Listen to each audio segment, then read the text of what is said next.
Kenya's Supreme Court has unanimously rejected challenges to the official results of the presidential election and upheld Deputy President William Ruto's win. The court found little or no evidence for the various claims of irregularities and called some nothing more than OTR.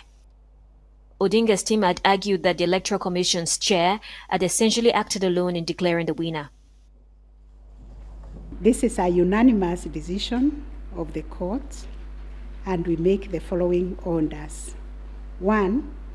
The presidential election petition number E005 of 2022 as consolidated with the presidential election petition numbers E001, 2, 3, 4, 7, and 8 of 2022 are hereby dismissed.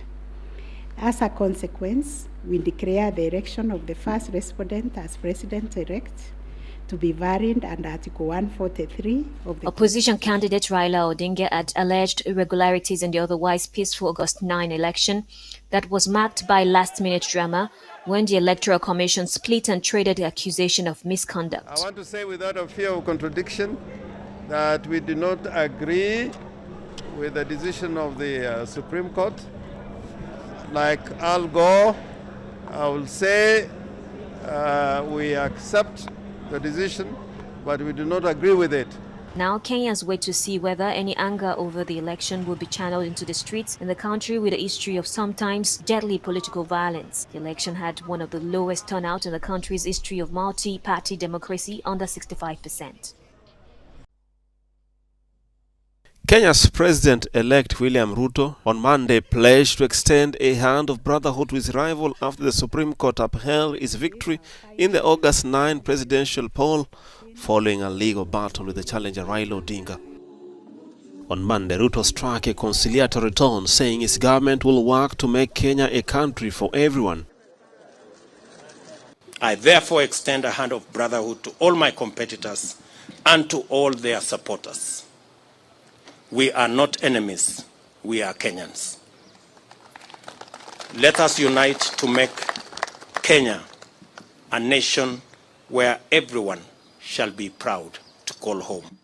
As Deputy President, Ruto was widely expected to succeed outgoing President Uhuru Kenyatta, but found himself exiled to the sidelines when his boss struck an alliance with former foe Odinga, endorsing him for the top job.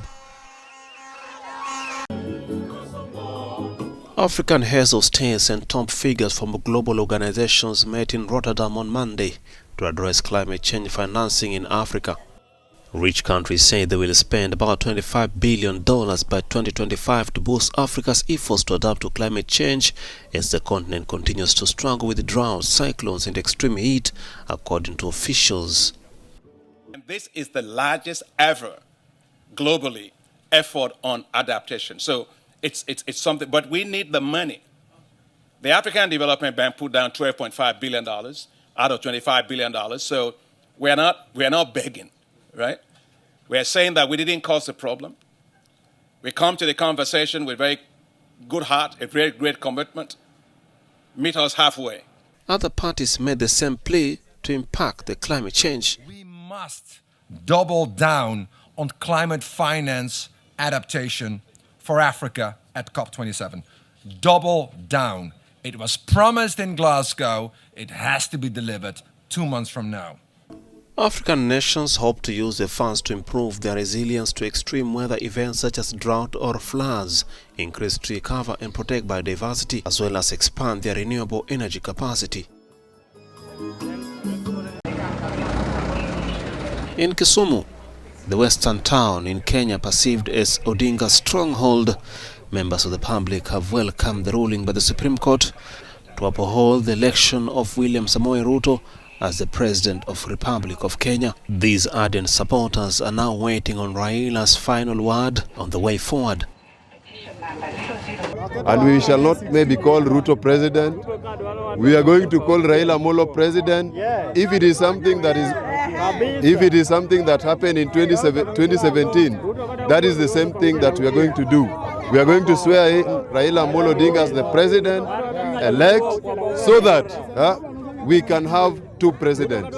And if anything happens, we are going to call for secession so that the Kenya can be divided.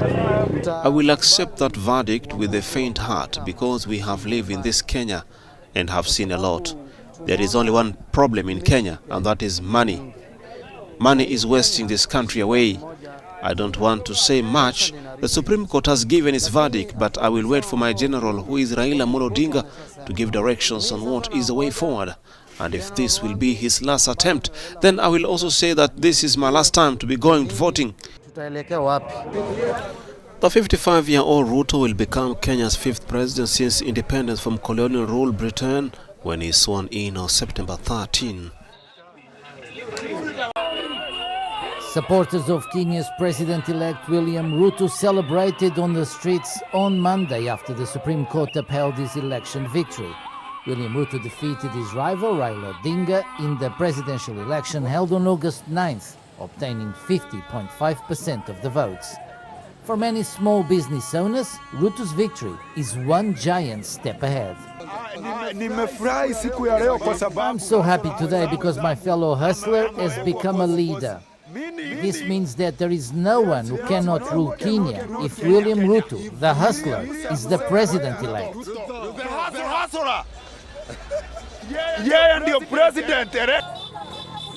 We are very happy today because when we look at other elections, a time like this one, they decide there is usually violence and people lack freedom. But we thank Kibera residents for being calm and understanding. At least people have grown politically. 55-year-old William Ruto will become Kenya's 5th president since independence from colonial ruler Great Britain.